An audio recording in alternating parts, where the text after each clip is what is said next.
Alrighty, folks, so we're going to break down Palantir stock in this video, do yet again another update. It's currently about noon on the East Coast, and the stock's up over 4% after yesterday's bloodbath. Oof, guys, I'm not sure if you saw that, but in this video, we're going to do an update, we're going to break down the charts, and we're going to go over some news that we just got today. So if y'all find value, hit that like button. Make sure to subscribe on YouTube here. It's free. Follow me on X as well, at Stocks Talk Stocks. That's also free, and you might as well get up to 16 stocks for a moo each up to $2,000, guys. Use that link down below or go to stocksurfest.com/moo. Get your stocks. We'll talk more about that later. And with that being said, guys, cheers. Let's dive right into the video. So again, Palantir today's up around 4%, 4.5%, right in that ballpark after yesterday getting completely derailed as a lot of stocks ended up getting destroyed, guys. Palantir opened up at about, let's see, 1560, and I don't think I did an update on them. Let me see. Yesterday, did I? Either way, whatever. It doesn't matter. Today, or yesterday, they opened up at 1560, went down to 1480, pretty much downtrended all day,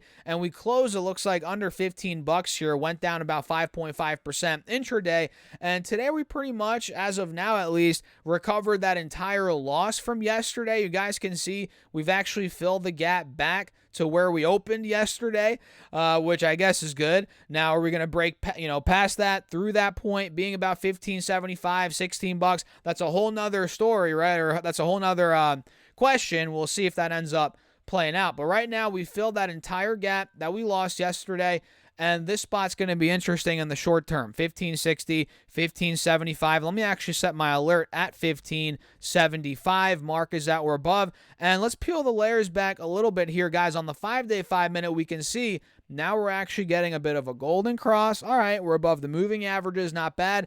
And we're starting to push that, again, mid 15, high 15 level, which has been resistance by the looks of it over the past couple of days. And here on the 10-day chart now, we're also starting to peak above the moving averages as well. And on the 1 hour, let me pull that up and show you guys.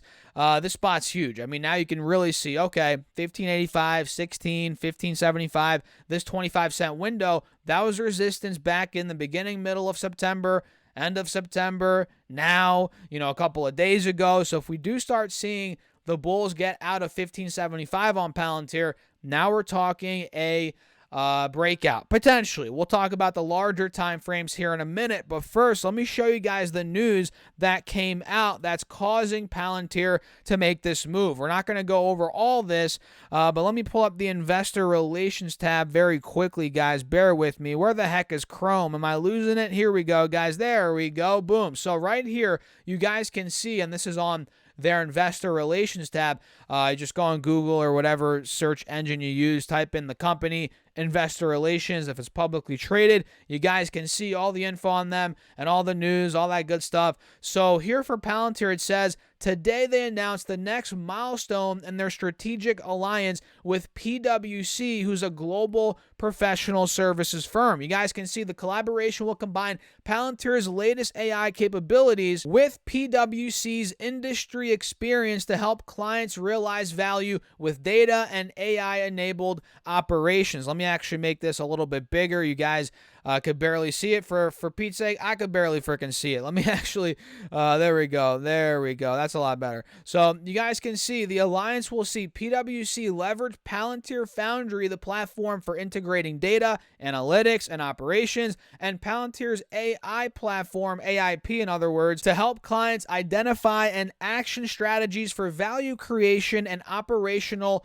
transformation, you guys can see. And the alliance brings together PwC's deep industry and functional expertise and Palantir's cutting-edge software to enable organizations to affect outcomes at speed and utilize latest technologies to deliver transformational and sustained business impact across multiple industries and activities, including manufacturing, supply chain, health, pharmaceuticals, financial services, ESG, M&A, merger and acquisition, right?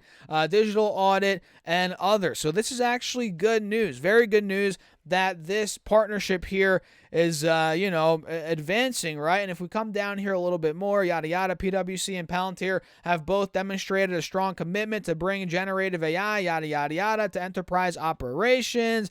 Let's see. Clients choose PwC to drive growth. This is a quote from, I believe, their CEO, maybe. Either way, clients choose PwC to drive growth, transform, and create value, and that includes interventions and technology, or with interventions with technology, and their approach focuses on how Palantir software can add value to their clients' organizations. Holisticity, or holistically, I can't even freaking read today, guys. But either way, you guys get the point, and the partnership's advancing, which of course is creating more shareholder value, at least today in the stock, as the stock is currently up around, we were talking about it a minute ago, 4%. And now you guys can see on this time frame here, if I pull the 4-hour chart up, you can see now we're starting to approach, again, that 1575 level, but we're also at the neckline here of the head and shoulders, which, guys, that's big on the 4-hour chart. If this point breaks, man, we could really be taken off. As I've covered before, the head and shoulders, the neckline on the 4-hour chart is right at about 1580. $16, and we're pretty much there right this second as I'm making this video. So if we do see the pop, which we did kind of get a fake out last week, you guys probably remember that. If I pull up this 5-day chart, you can see last week we got to about $17. That didn't hold. That was on the 29th. That was on Friday. We've since sold off, a bit from there. But right now it looks like it's starting to pop back up. And if we do break above 1575, again, $16, neckline breaks, we could be at $18 again, man. We could be at $20 again, but we just have to wait and see what the charts give us. And when it comes to trading, guys, I say this all the time, or maybe not as much as I used to, but you have to see what the charts give you, right? You don't want to beg and pray and hope that this is going to happen and blindly just buy into a chart that looks like it's about to do this or about to do that. You want to hop in on it on the confirmation, right? You want to wait for the breakout. You want to wait and see what the charts are giving you, not hope and pray and just freaking buy whatever looks decent. So for me, I'm going to wait and see if we break 1575, $16, 1650, and that's where I'm going to be looking to time the breakout, as again, from that point, we could be going 18, maybe even higher for all we know, guys. So what do you think? Let me know your thoughts in the comments. Feel free to hit that like button, and do not forget to get up to 16 stocks for Moomoo, guys. Use that link down below, or just simply go to stocksurfest.com/Moomoo, open up your account and fund it with your initial $100 deposit. You get 5 stocks right off the bat, and fund it with at least $1,000. You get 10 more stocks, totaling 15 stocks. And guys, fund your account at least $5,000 on top of those 15 stocks for a limited time. You also get a free share of either Tesla stock or Google stock, which, guys, makes this promo an absolute no-brainer. So use that link down below, or just simply go to stocksurfest.com/Moomoo. Get your stocks. Let me know what stocks you get in the comments. And I guess with that being said, guys, cheers. I'll catch you all in the next video. It's pretty crazy out there today. It looks like a lot of stocks are bouncing back, but that's as of now. We'll see how it goes moving forward. We'll make a bunch more videos today and over the next couple of days. So keep in touch with the channel. I'll catch you guys later.